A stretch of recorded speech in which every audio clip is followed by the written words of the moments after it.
Happy holidays. Happy holidays. Christmas Eve's part of one of those 3 holidays, right? I think so. Christmas Eve and Christmas Eve and Christmas Day. and after Christmas Day?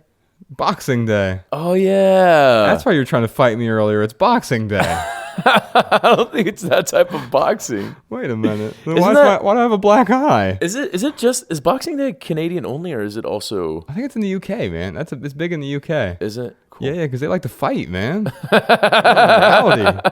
Anyway, we wanted to surprise you with a non-scheduled surprise episode for Christmas. And so this episode is for all of our listeners, but it's 3 of our favorite creations that we've put on Patreon over the last year.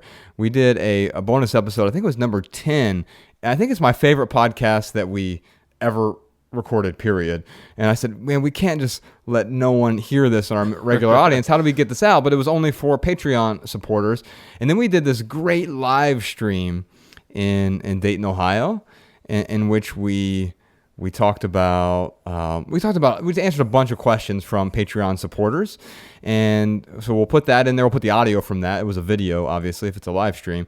But then we'll put the audio of that in there. And then we have one more episode we recorded in Dayton, Ohio. It was a bonus episode in which we answered a lot of questions that, it was... Oh, by the way, one thing I should say, there was a word that I meant to say during that bonus episode, and it was well-being. The guy asked us, like, how can minimalism help the greater good? And what I was trying to say is there are different levels of well-being. And so, Sean, if there's a way for you to insert that word well-being every time I had screwed up and was searching for that word. But anyway, it was a great episode. So we want to share these 3 shorter episodes, sort of paste them all together and say Merry Christmas, Happy Holidays, and every other holiday, whatever you're celebrating, we wanted to give you this little audio gift for you. And if you do want to support the podcast, you can do so on Patreon. Just head on over to theminimalists.com and click donate at the top of the page. All right, happy holidays, y'all. Enjoy this bonus episode of the Minimalist Podcast.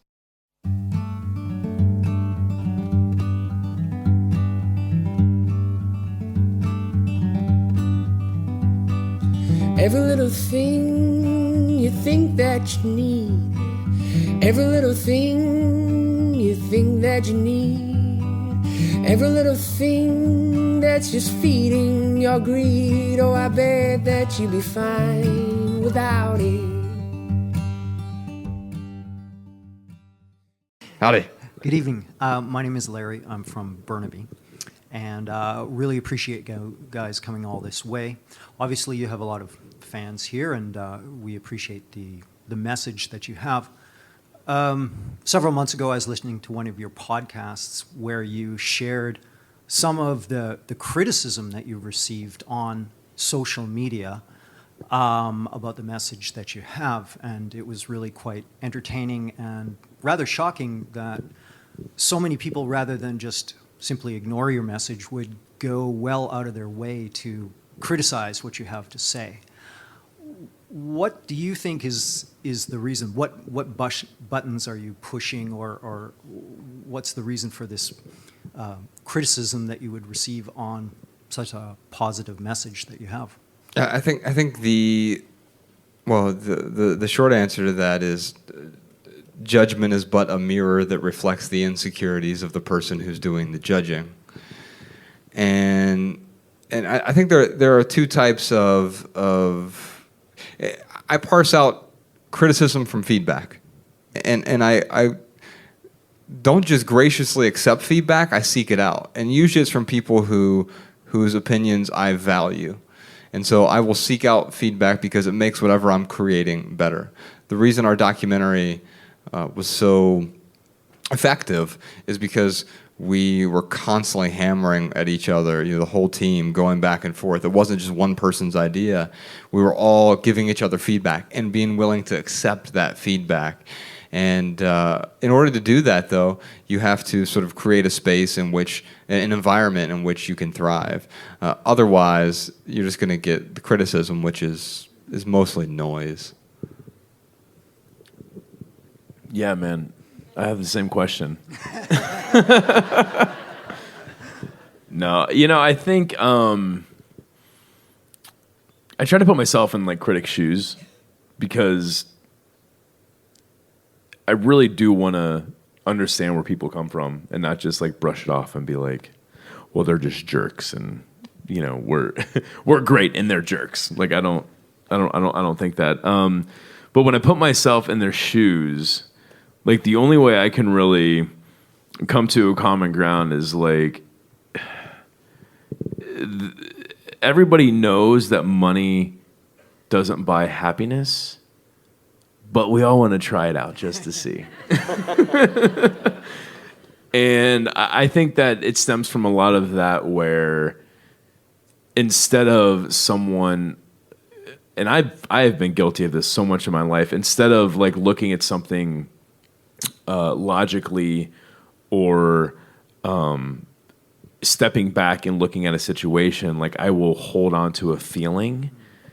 And I think with the people who, really come after us, it's a matter of like, they really have the feeling of like, no, like having a huge closet full of stuff, it is going to make me happy. And it does make me happy. And having a yacht, no, that really would make me happy. And they hold on to that. And you know what? People are entitled to their feelings. But what I'll say is just because someone is offended, it doesn't make them right.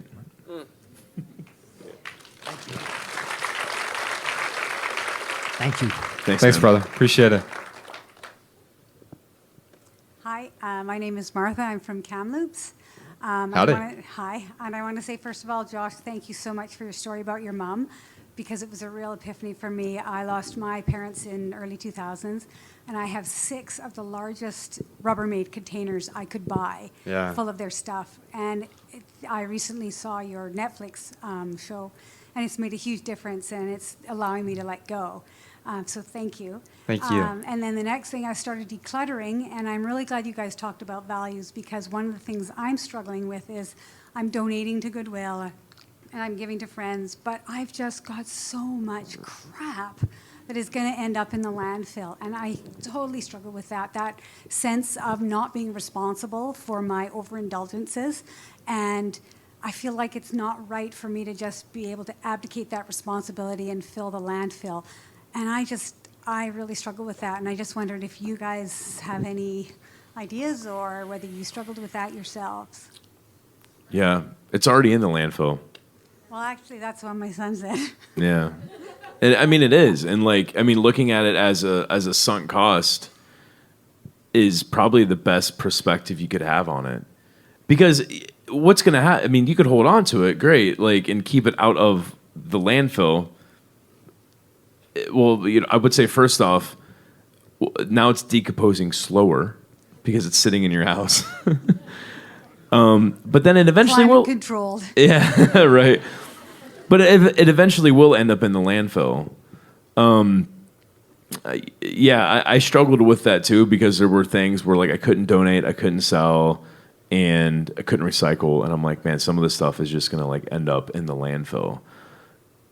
Just because I have spent, at that time, I had spent 28 years really screwing up my life. I wasn't going to allow that to hold me back from living a meaningful life after that. So, that sucks that you're going to put some stuff in the landfill, but stop doing that. Yeah, that's my plan. Right? I'm sorry for your loss, and I know it's difficult to part with other people's stuff that you have a sentimental attachment with as well. So a few things. When I was getting rid of stuff, I put it into 3 piles. It was sell, donate, or trash. But that trash was sort of a catch-all for several things. One was, can I recycle it, right? Or repurpose it in some way. Most things you can donate and find a good home for. And so Ryan and I don't advocate a zero-waste lifestyle. To me, that is pie in the sky, and it actually deters people from being environmentally responsible. And so what we're advocating is consume less, produce less waste. And so going forward, I think that's what your mindset is. And I think it's important to continue to maintain that. But right now, the waste is already there. Your function at this point is determine what is actually waste and what can be repurposed, reused, resold, and then what you're going to have to let go of. But here's a pithy answer for you. You're going to have to let go to move on. Great. Thank you so much. You're welcome. Thank you. I know we have probably one zero waste person in this crowd right now. And probably, yeah. There she is. Really sorry about the tickets. That screwed everything up for you, I know. And I know there's people listening to this. I totally admire that lifestyle, by the way. I think that it is a very awesome thing to shoot for. It would be like me wishing that everyone in the world would become a minimalist. It's just not going to happen. But I totally admire it, and I'm totally a voice of compassion here, man. I'm just like totally going out to the zero waste folks. I love you guys, and like I'm so happy that you all do that. And I hope that one day I can like minimize my waste even more than what I do now. So yeah, you're gonna be less. My hats off to all. My hats off to all of you. Yes, less negative waste. I eat other people's trash. Minimalism. What's your name, man? Where are you from? Yeah, I'm Kevin. Howdy. Nice to meet you, man. I'm from up the street, basically. Cool. Yeah, pretty close. Kevin from up the street. All right. First, I just want to thank the guy that sold me his tickets and drove down from North Van 10 minutes before the show. And oh, beautiful, man. So, Oh, that's killer. Very cool. whatever his name is, but yeah. Yeah. So basically, I found out about you guys kind of before summer, and watched your thing on Netflix, kind of read your book. So as I started to declutter and get rid of all the weight in my life, I found out kind of what was left is the relationships in my life and the important things.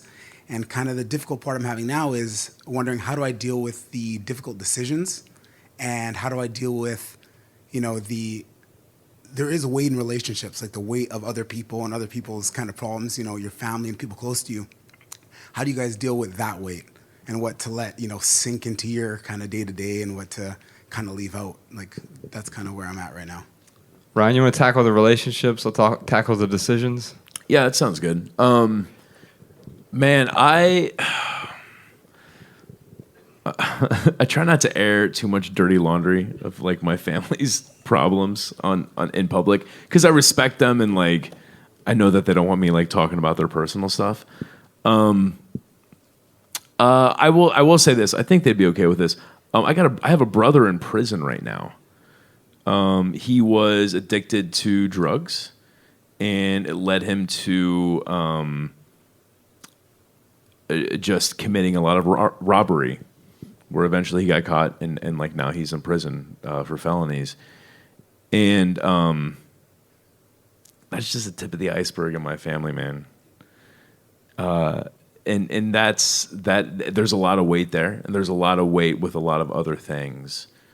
But I'll tell you, like the best way I can help, what I'm learning, like the best way I can help my family is by being the best example possible and living the most meaningful life possible.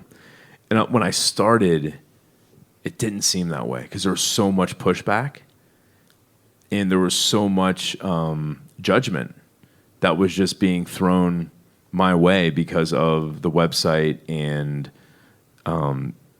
me kind of pressing against like everything that our Western society is told to do. And it took years and years and years. I don't want to say years and years and years, but it took years. Like I'll say my mom, she came out to visit me in Missoula 2 years ago for the first time. Maybe it was 3 years ago. And like when she got out her luggage, the first thing she did is she like pulls out like this flower vase and like some candles, and I'm like, shit, man, like she's getting ready to give me a present. Like I mean, it wasn't that big of a deal, as much as like in my head I'm like, okay, I have to like, oh, this is great, thank you, And then like, I was going to like donate it or something. But like before I could even like really get the thought process, she was like, "Hey, here's some things I got for you. I know this is you and Mariah's new home. I love you. I'm really, really proud of you for what you've done. And I just wanted to show you guys how much like I am proud of you. And I understand that these things may not fit well in your life, but if they don't, that's fine. Like just find them a good home for me." And that was the first time. And it took up like 3 years until my mom finally was like, "Oh, like I see where this is going. I see how this is benefiting your life," and she respected it. So I guess all I can say is like all the baggage of my I will literally get a phone call once or twice a month with and I could just wow you with crazy family stories like It's always an emergency too. over the next year, and it's always an emergency. And I'll tell you, I'm there, I am supportive, I am loving, I am kind, but I will not let someone else get in my way of living a meaningful life.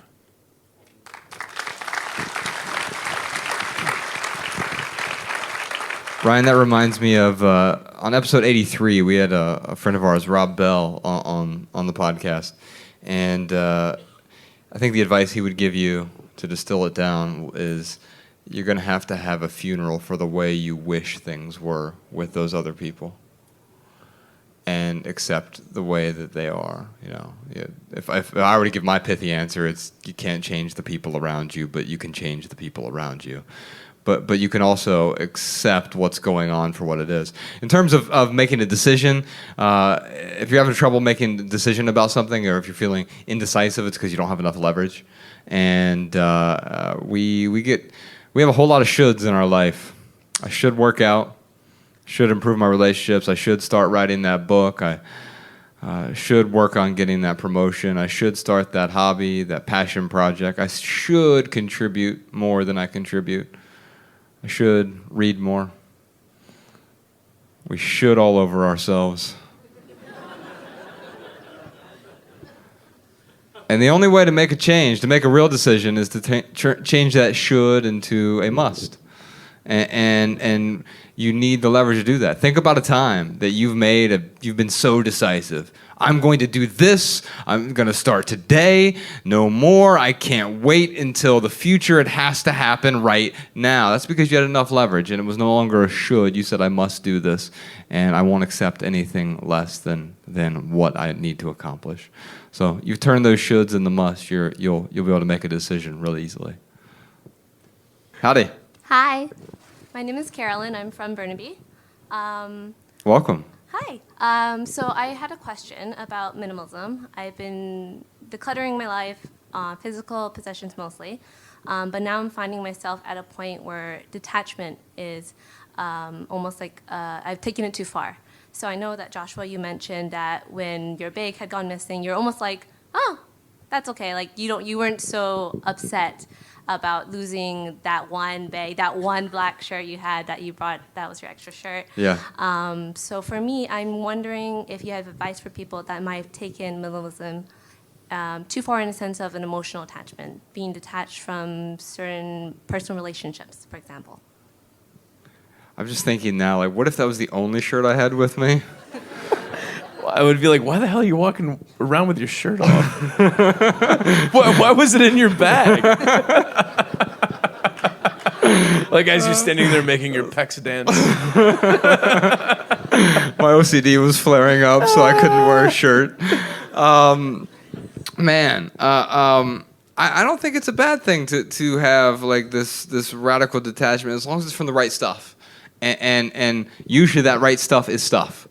You know, when I say minimalism is the thing that gets us past the things so we can make room for life's most important things, it's sort of the triple entendre there. But what I mean by that is the things are just things, right? And you are not your things. I am not my passport or the black shirt that got stolen, or my car or my house or whatever. the thing should augment our experience of life. And when I bring something new into my life, I need to be able to afford it. That's important, right? And even like losing this stuff, I could afford to replace it because I have an emergency fund set up, right? And so I've been really deliberate about my finances over the last 6-7 years. And I've saved up an emergency fund so I can deal with emergencies like that. That would be the perfect use case for an emergency fund. It's, being robbed is an emergency. And so when I detach, I want to make sure that I'm detaching appropriately. And I don't want to be detached from life. I want to be detached from giving meaning to stuff. Yeah, I think you said specifically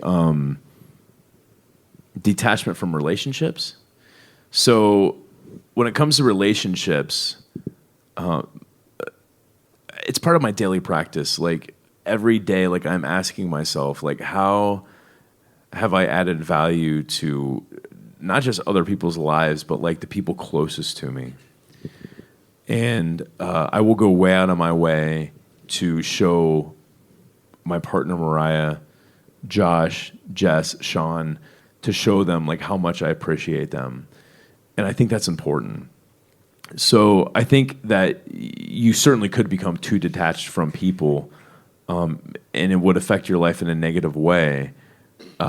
So for me, it's just asking that question, like how can you add value to the people who are closest to you? Like what can you do for them to show them that you truly love them?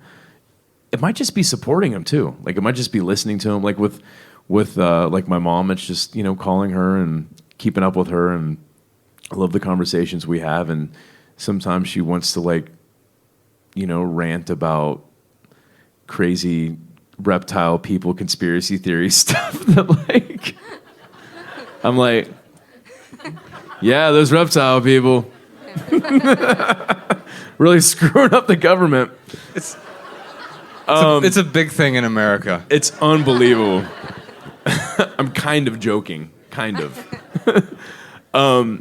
But no, I mean, even sitting through something like that, it's like I know that me listening to my mom is really doing a lot for her because she just wants to be heard. So if you're having feelings coming up that's saying, oh man, like I am becoming too disassociated or unattached to the people around me, and it's like a visceral, that guilt feeling maybe, like that is a signal for you to change. That is a signal for something to change.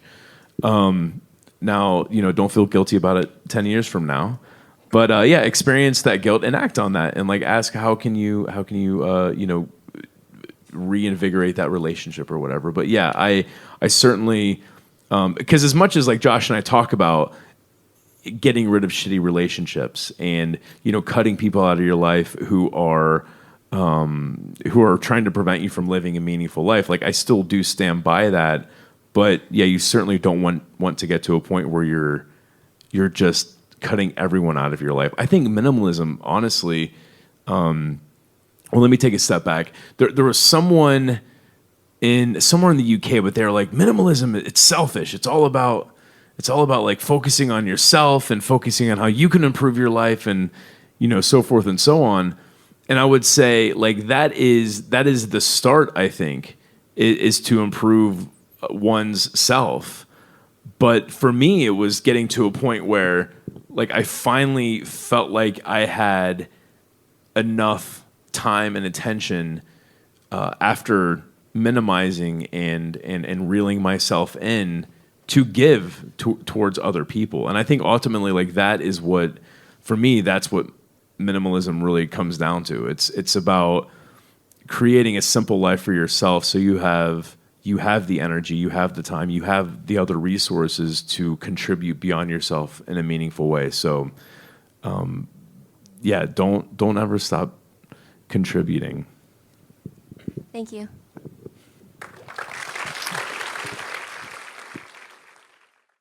All right, let's dive into these questions. All right, cool. We got quite a few.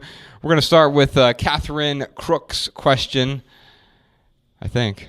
Or maybe we won't. We're going to start with... You can do Control F. I've got him. I've got him here. We're going to start with Tanya Olson's question. She says, you say, show me your schedule and I'll show you your priorities. Yeah, we do say that sometimes. Do you have any tips for rules on how to schedule your day so that your priorities are, in fact, your true priorities? Ryan? Man, I don't know how to answer this. I'm trying to think of this profound truism to say, even more so about, your priorities aren't what you say they are. The truism's It's already what right you there. do. Yeah, I mean, here's what it comes down to for me. Those things that I schedule in my calendar, the things that I schedule first are my priorities, and I treat my calendar as gospel. I do not allow other things to cut in to those times I have set aside to work out, that I have set aside time to read, that I have set aside time to write, or even if it's just to hang out with Mariah and we had planned dinner or something. Those things are held gospel. So I do not let anything interfere with those. I guess I'm just having trouble because, I mean, what I'm hearing her say here, Tanya, right? What I'm hearing Tanya say here is she schedules her week, but she lets everything else get into the way. I mean, the biggest piece of advice is, well, it's not about, you don't have to do anything magical here. It's just changing the way you approach making your schedule. And I've got to tell a lot of people no, so I can put those priorities first. I think that's so important. The saying no and getting better at saying no. And you got to exercise that muscle because you're probably bad at saying no right now. I think we all are because we're in this culture of yes, yes, yes, yes, yes. That's the consumerist culture. I'm going to say yes to everything, not just the stuff, but like to every opportunity, to every request, every email. And before you know it, you're just... plagued by endless distractions. So three things for you real quick, Tanya. So easy to do. Number one is start your day with some small victories. Now, for me, that can be something as simple as making my bed. And so I don't always get out of bed first when Bex is there. And so we will make the bed eventually, but I like to get out of bed way before. She'll usually sleep 2 or 3 hours after me.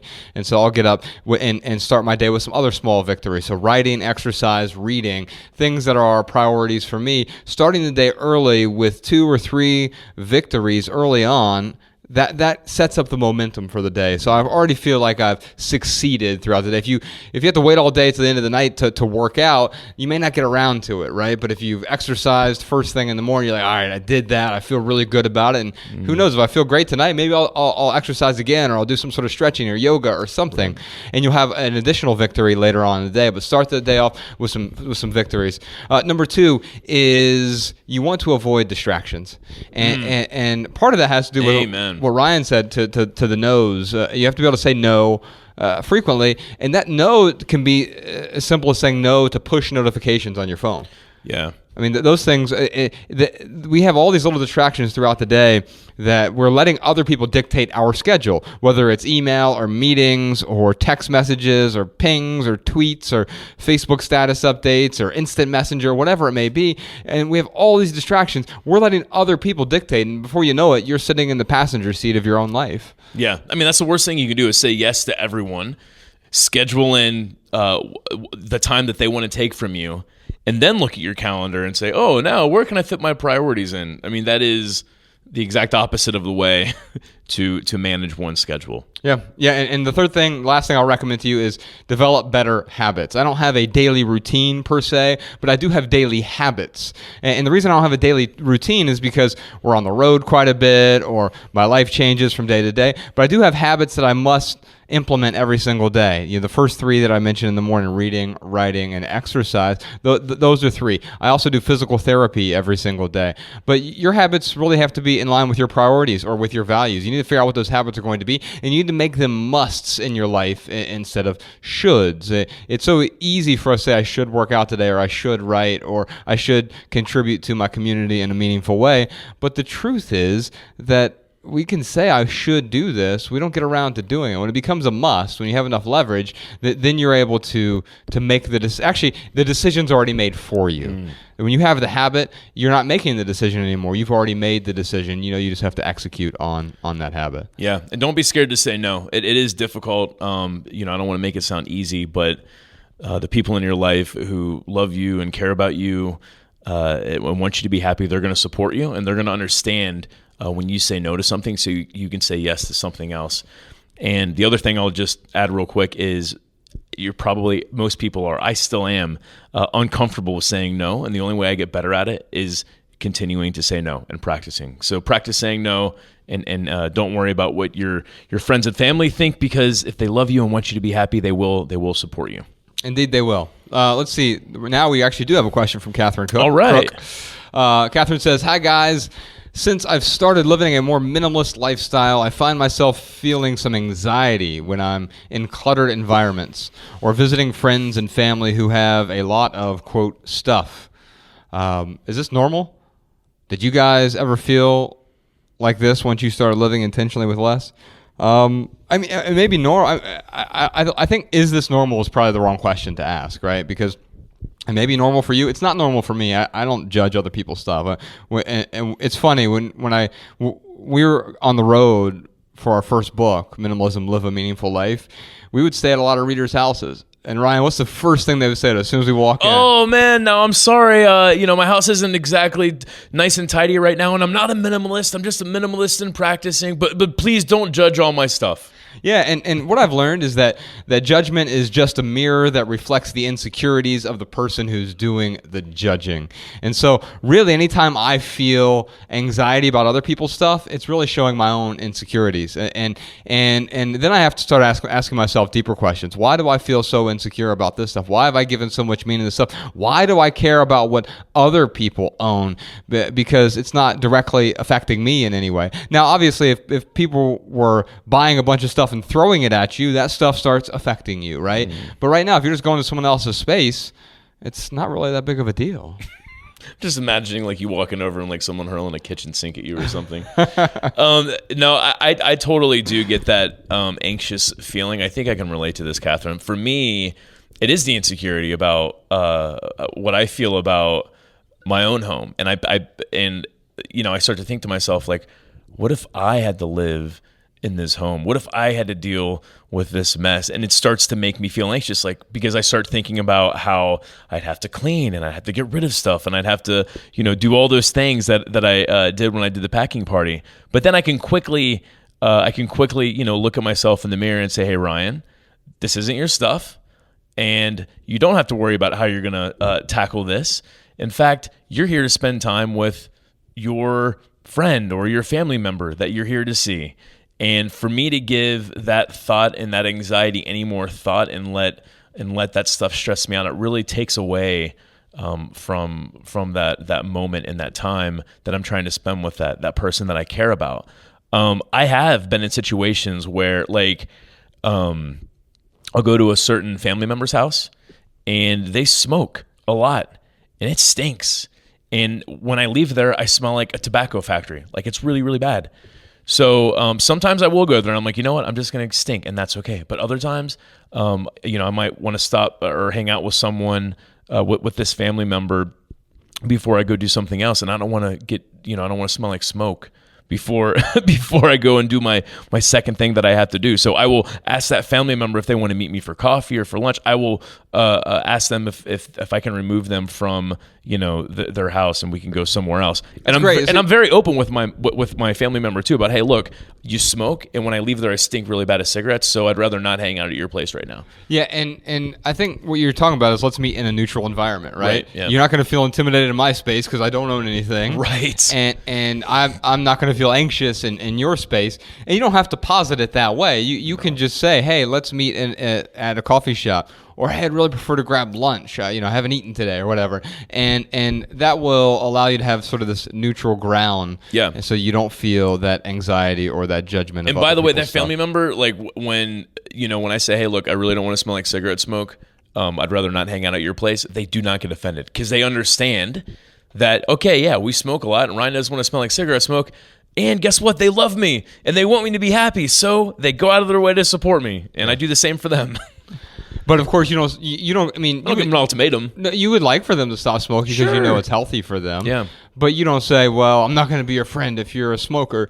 I mean, there are times where that's necessary. If someone is is doing something that harms them and their community or them and their friends, then you may have to distance yourself from them if it's a sort of toxic relationship. That's not what you're talking about here. Is you're not trying to change that person. No. You're just trying to change the environment in which you interact. Yeah, and I'll say too, like when you're talking to someone about something that, like this is a great example. The smell of your house, it is offensive. You don't want to just come out and say something like that. What I've learned is whenever you have to have these tough conversations with friends and family, as long as you can show them that you love them, as long as you can show them that you support them, that you want them to be happy, if you can go out of your way to show them that you care about them and respect them, that's the number one thing. If they can see that, yes, you're offended by the smell, but you still respect them, they're going to react in a very positive way. So like the conversation I had with this family member, it really was as simple as, hey, I've got to go do something else after you and I are supposed to hang out. And every time I leave your house, I smell like smoke a lot. That's okay. I don't mind it usually, but I've got to go do something else. Can we go hang out somewhere else? And they're like, yeah, absolutely. Because I'm not saying, well, you have a tobacco factory in your house and you stink so bad. And yeah, I mean, you got to be tactful with it and show that person respect. And if you can show someone respect, then they'll show it back to you for the most part. Keith Callback asks, I frequently get asked for advice on minimizing books and DVDs, but when I say there is nowhere to sell them and I suggest donating, that I'm often told I might as well just hang on to them then. Any suggestions for how to help my friends find the leverage they need? Yeah, you probably don't want to help them find the leverage they need. I mean, here's what I mean by that. If they're not looking for it, yeah, it's like, how do you force your friends to play water polo?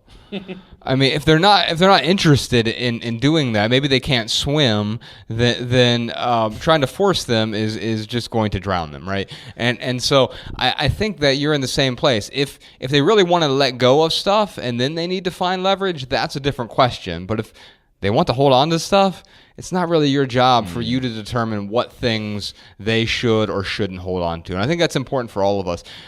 Letting go is a highly individual journey, and even individual in the sense like individual family unit, and so it starts with the one individual quite often, but then it can lead to the whole family simplifying their lives, but that's still one individual unit, the family unit. One household is another way to put it, but beyond that, even within the household, it's not about forcing the other people, it's about leading by example. And so I did the same thing with all of my friends. Many of my friends certainly aren't minimalists, some of them are, but I think a lot of them have benefited from Ryan's recipe and my recipe of letting go, and maybe they haven't let go of the same stuff, but it's helped them down that same path toward something more meaningful. Yeah, I mean, if you're asking her for advice on how you could get leverage for getting rid of your DVDs and your books, yeah, I mean, I would just, if someone's asking you that, then like I would tell you, Keith, I'd say, hey man, how many times are you going to read those books? How many times are you going to watch those DVDs? Like if that's what you plan on doing with the rest of your life, like you might want to reconsider what you're planning to do with that time. But Keith, I would only give that advice if someone was asking for it. I would never go to a friend or family member and tell them that. It sounds like through his question, they are asking for it. Another thing I thought, yeah, you're right, maybe. I mean, they're not asking directly, like, give me leverage. Right. But it sounds like they're saying, hey, what can I do? Here's a couple options. And they're finding excuses to hold on. They're not asking for more advice or leverage. They're just coming back with excuses as to why they should hold on to it. Sure. Well, I might as well hold on to it because of X, Y, and Z. Yeah. So yeah, you got to be careful with that. Yeah, I mean, I think we have to go into it without being judgmental, right? Absolutely. And here's the best tip of what not to do. Don't be passive aggressive about it. Right? Like, don't go to someone's house, man. I'd love to sit down here, but there are all these DVDs in the way. You've just thrown DVDs on the couch. You just throw them on the couch. I mean, if you have a really good, like Ryan and I could do that with each other because it'd be hilarious. But I think with most people, it'd be the most obnoxious thing in the world. Yeah. And in fact, it would only be hilarious now, the fact that we, like, here's an example. Like, when you went out to Ohio, you left your jacket back in LA. And I went to go get, like, your jacket, and you're like, Josh, we just unpacked the closet, man. And, like, you're like, Mariah's stuff it's behind, my one jacket is behind all of Mariah's stuff. I'm like, I call Ryan up. I'm like, hey man, I'm having to dig through all this stuff to try to find this jacket. But like, it would only be funny now, like, because like we are on the same page. If you're not on the same page, it seems like you're arrogant or superior. That's not a way to change someone's mind. Yeah, that doesn't show respect. Going back to that whole thing, it's like if you are coming across as superior or mightier than thou, then that's not showing one respect. And if they feel like they are not being respected, they are certainly not going to respect you. Yeah, yes, indeed. Crystal asks, what is the best way to get the most out of rejection? How do I use disappointing feedback to encourage myself to move forward to the next pathway? Yeah, I think the pathway to success is actually paved with rejections. And so I learned this early on when I first started doing sales when I was 18 years old. And I think by 19 I had figured out the magic recipe to yes was a road paved with golden no's. And I remember doing cold calling and having to there was an average, like for every 10 no's you got, you would get one yes. Right. And sometimes you would, and I would tally it down. I had a tally sheet every single day. And some days you're like, man, I got to my first yes after 7 no's. Like, how awesome is that? Like, my batting average is improving significantly. Yeah. And then after, then you get the 1 appointment. And for every 5 appointments you got 1 close. And so you're like, okay, well, it takes 50 phone calls for me to get 1 closed sale, right? Mm-hmm. That means it takes 49 rejections to get 1 acceptance. And it becomes odds at that point. Like, the best baseball players in the world fail 70% of the time. Think about that. 300 batting average is considered to be stellar, right? Think about a 400 batting average, which is unheard of, except maybe way back Ty Cobb days or something like that. That means they still failed 60% of the time. 60% of the time they struck out or fly out or whatever. They were out. Yeah. And so I think the key is to not allow that to force procrastination, because you're like, I failed, I'll just wait to do the next one. No, that means you're 1 more no closer to a yes. And so I need to hurry up and get these no's out of the way. That was always my philosophy, and it still is my philosophy now. I'm going to screw this up. When Ryan and I go out on tour, we have nights where we don't perform our best. We have other nights where we absolutely kill it. And I tell you, that ratio has improved significantly over time. Yeah. We have become, in the same sense, like the first time you ever play baseball, you might strike out every single time, right? Mm-hmm. And eventually you're going to hit the ball, but then you're going to get better, and you're going to get better. And now, like, I feel like we strike out less, but we still have nights where I'm like, strike out. Yeah, and it's okay. That it still takes that failure to get to that success. Yeah, I mean, the only thing I might be able to like squeeze out of this, how to learn from your failures question, Crystal, is just be clear on why you failed. So if it's like sales or batting, whatever it may be, like that's kind of a numbers game, right? You just got to keep going at it. But let's say there's a relationship you have and it fails. I don't suggest you go out and fail 100 relationships, but I would look at that one failed relationship and get clear on what was it that didn't make this click. Was it we didn't spend enough time with each other? Was I being respected enough? Was I not respecting my partner enough? Whatever it may be, just get clear on why it didn't work, and then how to adjust when you try a relationship out again. It can be a little dangerous too, right? Though, because like that word jaded gets thrown a lot for people who date like in their 30s, right? And in their 40s, everyone's so jaded, and it would be very easy to hold on to a lot of past bad interactions with partners and stuff, and let that come through with other partners. So beware of that also.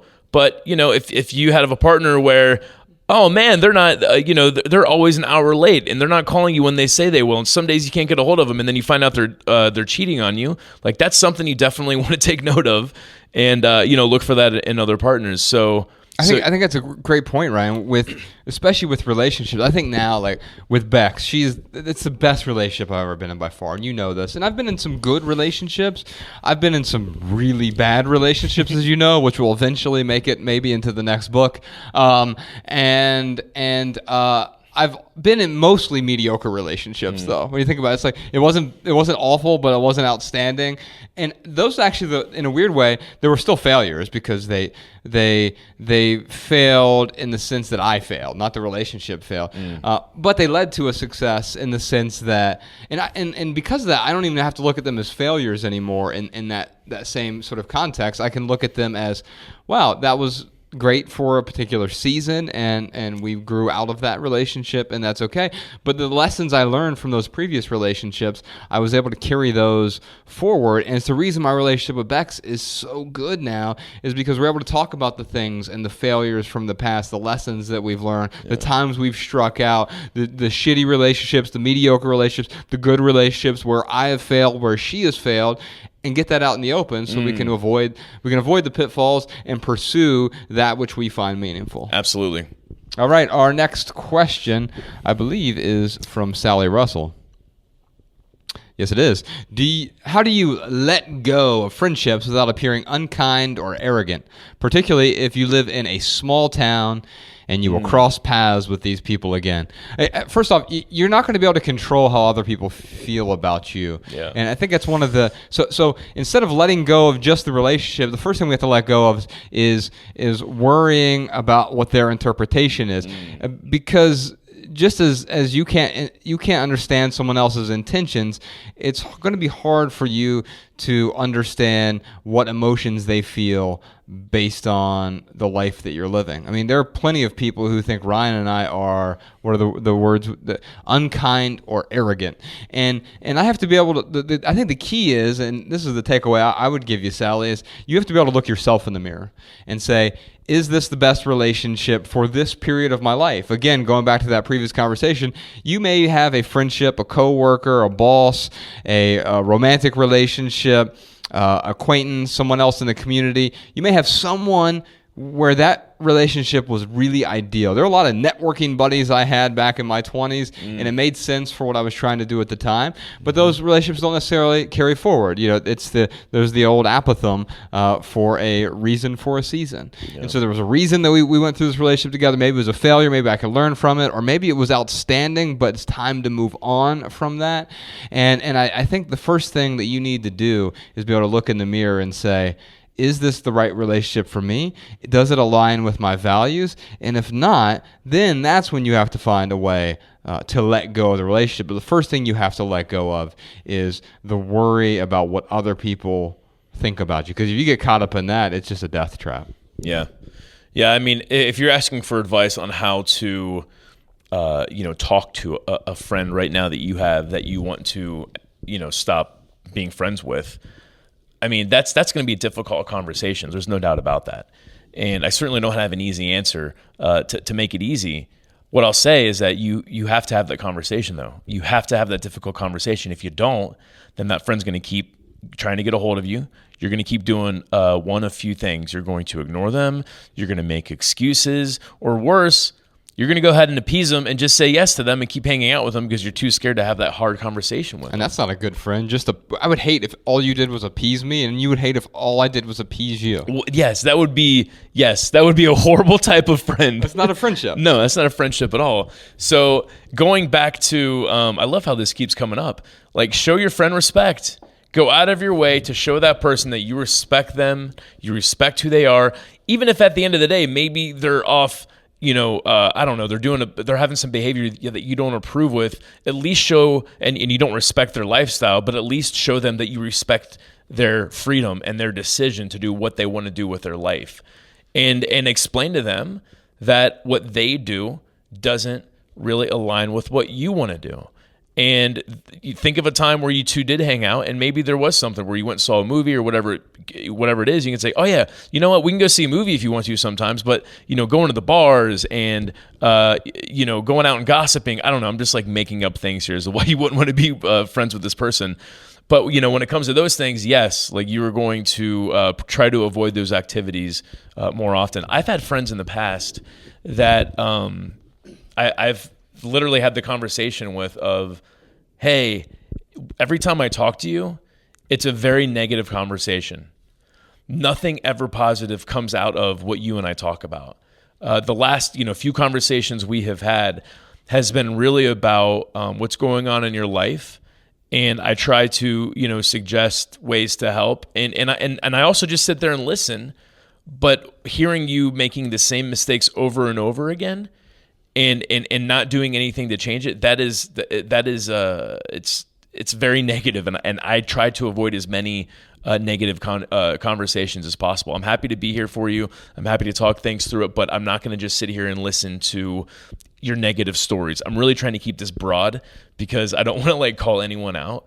So my point is that having that tough conversation, now when I talk to that person, because I still do talk to them, as soon as it starts to go towards that negative conversation, I will simply say, hey, this is really starting to go to that negative route.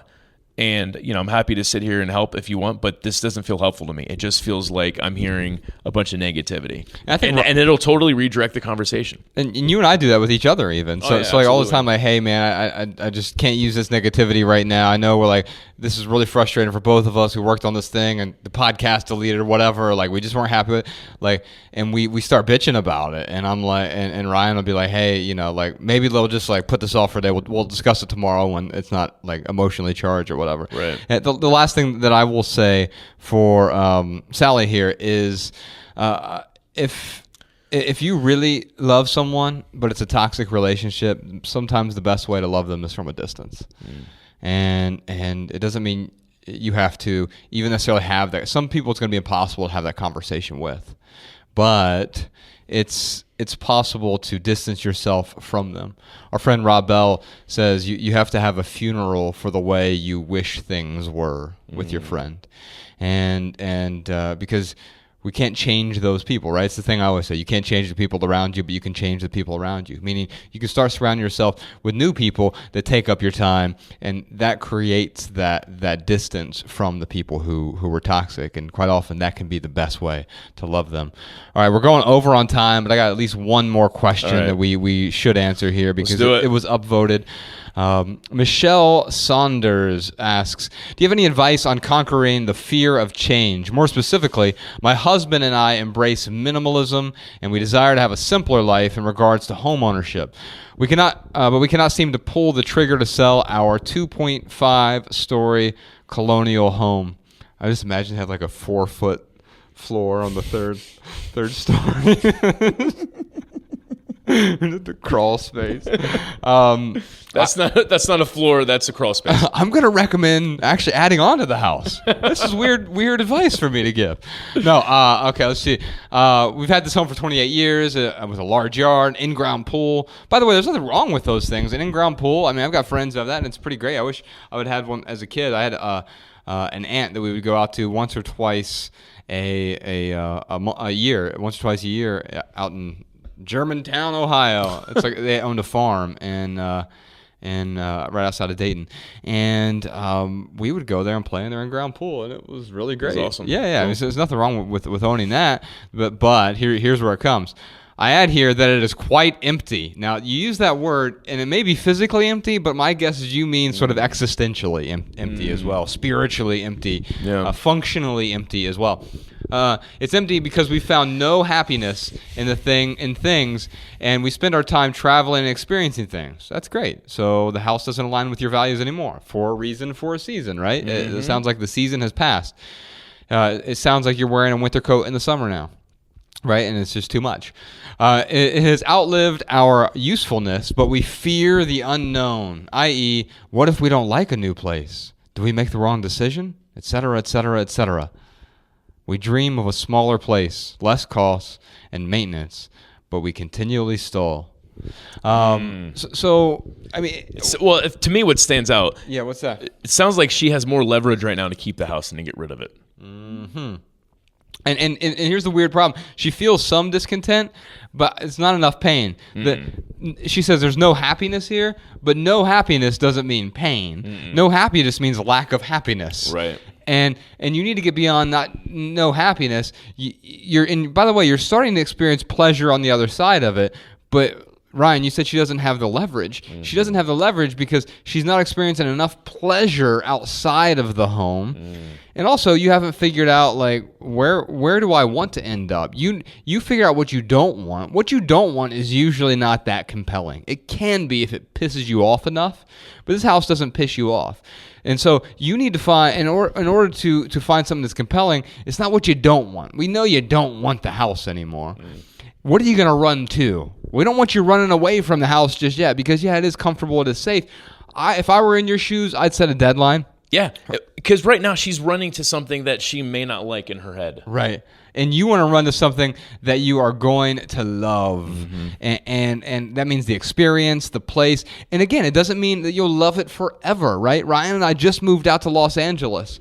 And it's for a reason, for a season. The reason is that's where people go to tell stories. The season is, we're 36-year-olds right now, and it may be till we're 37 or 40 or 50 or say we don't know what that season looks like for us right now, but we know it's the right choice right now. But realizing that everything is ephemeral. Everything. When you look on a long enough timeline, so you'll look back, you'll say, "Wow, that was a great season." But it's time for you to change. It's time for you to shed that winter coat, and you need a deadline. And for me, I don't know enough about your situation, but if you have the house paid off, or if you're not upside down on the house, which it sounds to me like you're probably not, then you can go ahead and put it up for sale as soon as you have figured out where you're running to. And I would give myself personally 3 months of crazy research. Where do I want to go? Is it in the same state, same city, or do I want to move to a different state, different city, larger, smaller? Maybe I want to move to a different country for a while. Yeah. Maybe I want to travel the world for a year.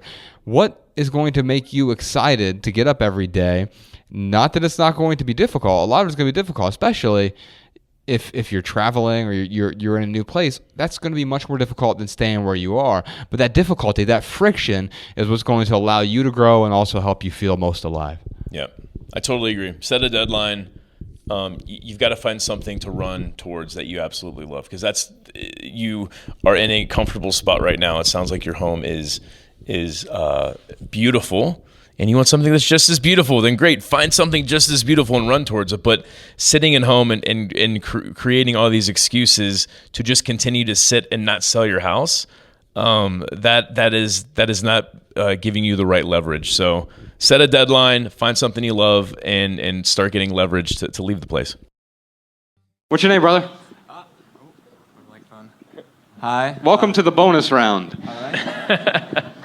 Well, my name's Lucas. I'm a student here at UD. I'm a sophomore. Oh, yeah. Thanks, man. Thanks for being coming here. out, man. Yeah. So, I live here, I guess. Yeah. Where are you from originally? Grand Rapids, Michigan. Oh, nice. Cool. Yeah. Another great Midwestern city. Yeah. Yeah. Oh, so my question is... You can get a little closer to that mic if you don't mind. All right. I know you're super tall. What are you, like, 6'9"? Not that tall. You can take it off, man. It's all right. I don't know. I feel like I'm going to drop it. That's all right. It's a microphone. If it drops, it's been dropped a million times, I'm sure. Right. There you go. Oh, no. Okay. There you go, dude. Thanks for this, Sarah. Yeah. So my question is, what do you guys believe is the common good? And how does minimalism contribute to that? Yeah. So that's a great question, by the way. You'll very rarely hear me say that. All of the previous questions were crap compared to that question, Lucas. Yeah. No, well, here's why I'll rarely say that, because I usually say, I caught myself a long time ago. I would go back like watching game tapes and listen to old interviews we did to see how awful it was. And I would say that after every question. Oh, great question. They throw you a softball hey, what is minimalism? Oh, what a great question. And I realized I was just saying this to fill space, kind of like I'm doing right now. No, and so did you say common good? Yeah. Okay, yeah. I would say greater good. Greater good. And so I tend to think of greater good as in, how do we maximize the ideal life for the most number of people? Ryan earlier talked about how it's not a perfect life, it's not an easy life, it's a simple life. And when you simplify your life, I find quite often you start to figure out what's actually important and what's going to contribute to the greater good. And what does that mean, greater good? It just means beyond myself. It means I have to get my life in order before I can start to try to contribute in some meaningful way. Whether that's something like going to the House of Bread over in West Dayton and contributing to people who just need food, or it's finding ways to contribute a message that may simplify people's lives. The greater good is how do we maximize the happiness and meaning in people's lives.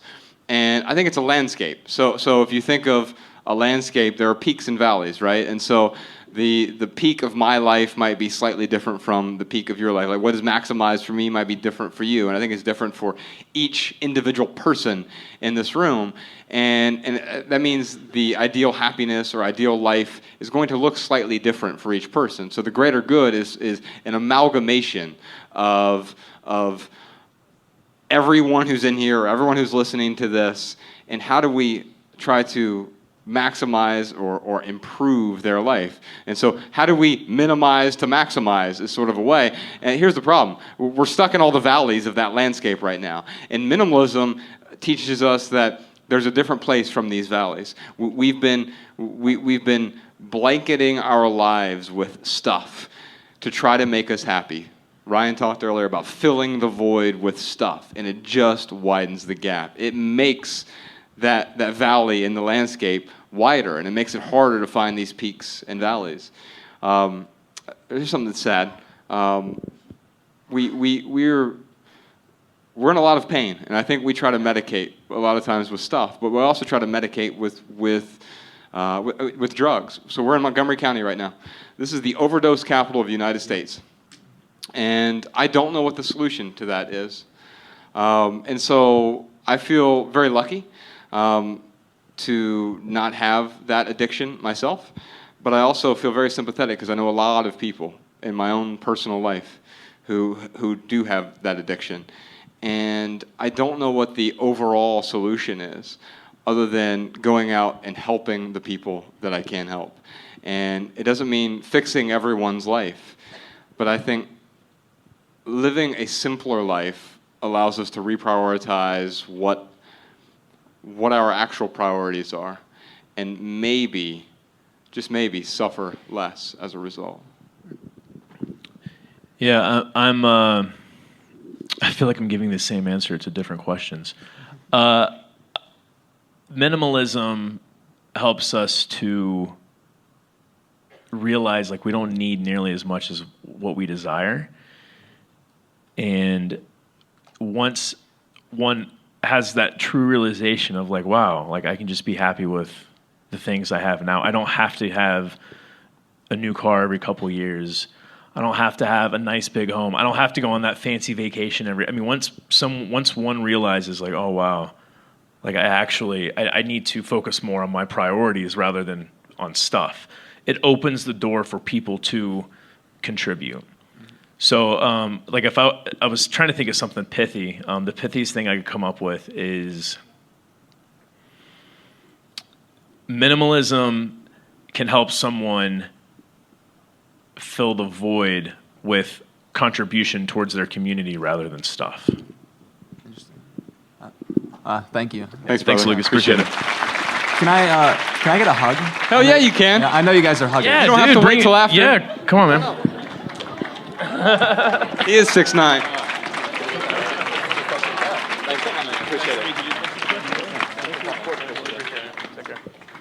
All right, we got time for one more. Actually, we don't have time, but we'll make time for one more. What's your name, brother? Thank you very much. I'm Nick. I'm from Columbus, Ohio, so not too far from here. I'm a student here currently, though. Oh, cool. Wait, did I hear woo? Yeah. Somewhere from Columbus. I heard an OH out there somewhere. Oh, God. No, don't do that. Wrong school, Ryan. We actually did that at our Columbus stop this year, and it felt very cult-like. So I'm currently pursuing a degree in mechanical engineering, pursuing my bachelor's. And, as an engineer, once I get out, I'll have a good-paying job. That's not really part of it, but... so somebody who, as an engineer, I feel like we have a lot of stress on us to produce, to innovate, and to come up with a lot more stuff. Sure. Come up with tons of things, and we in my opinion, are throwing more of these wants or desires into society. Fidget spinners. Exactly. There you go. So I guess in your guys' eyes, how could I, as an engineer, promote more of a minimalistic society? Yeah. I have the perfect idea for you, dude. Biodegradable cell phone. Biodegradable TV. Biodegradable laptop. Like, no, we need stuff, man. Like, we have a microphone. I've got a laptop. There is an opportunity cost that comes along with producing those things. If I was an engineer, man, like that's where my head would be. Maybe you don't start with a cell phone. Maybe it's, think of something that we view as disposable and that we're constantly throwing out and filling the landfill with things that are going to be there for hundreds of years, centuries. And think about how you can help minimize that waste. So I think it's awesome you're an engineer. I think it's awesome that you are getting into this minimalist mindset. So it's like how can you take these simple ideas and apply them towards the things that you make? And you're going to get a ton of pushback, dude. Because the world that you're going to go into, it is how can we create a want?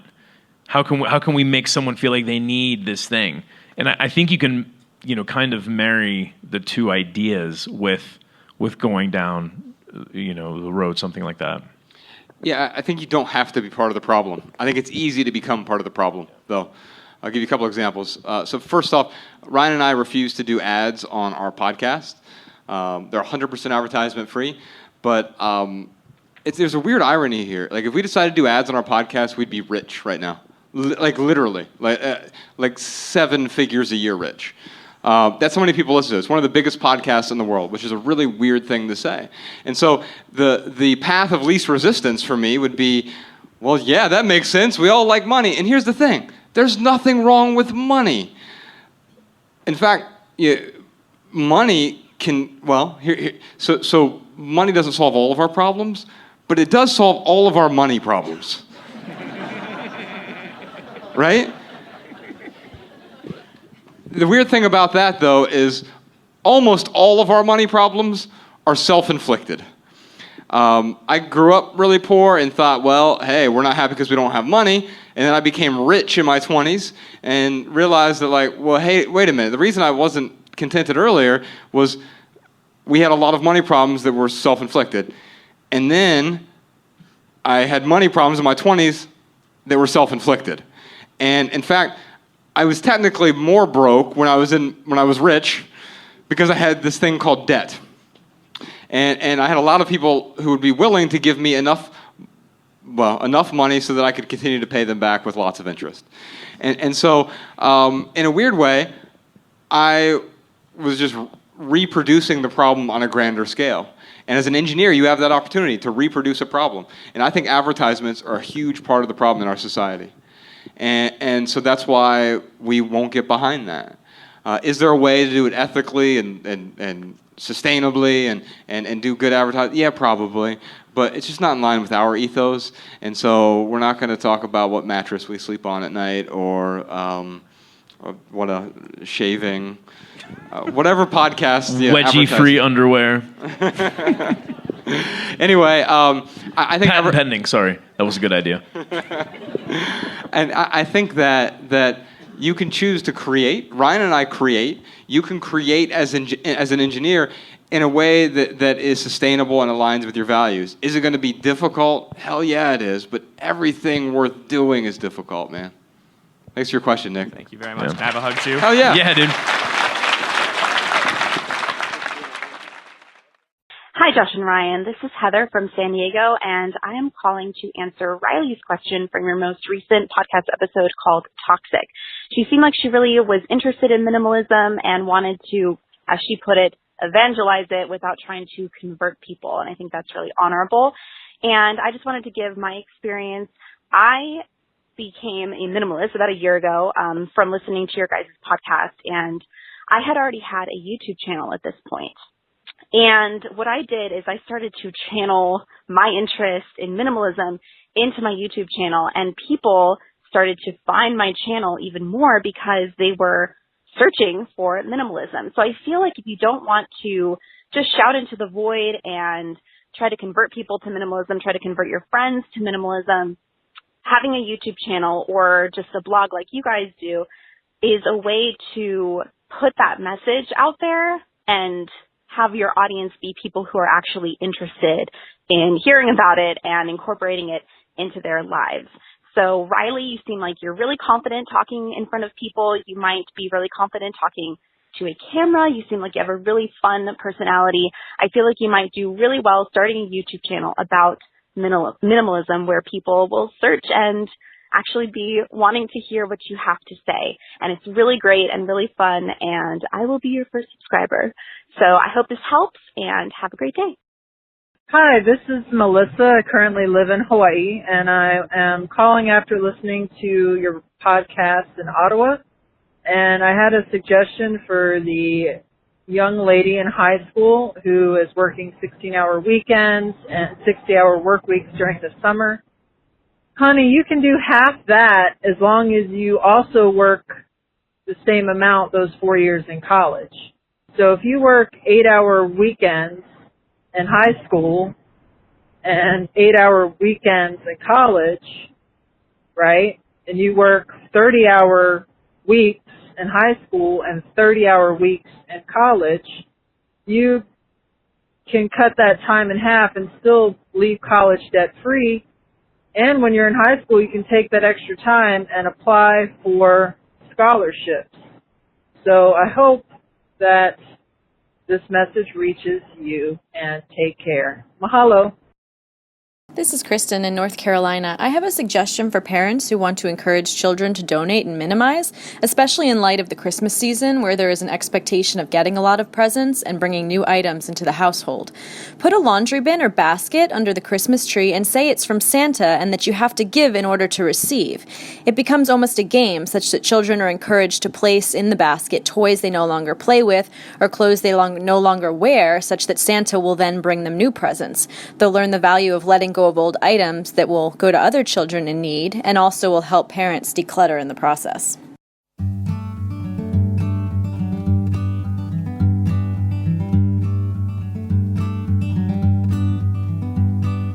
Every little thing you think that you need, every little thing you think that you need, every little thing that's just feeding your greed. Oh, I bet that you'd be fine without it. Every little thing that you gotta have, every little thing that you gotta have, you gotta reach for and you gotta grab. Oh, I bet that you'd be fine without it. So tear your eyes away, or tear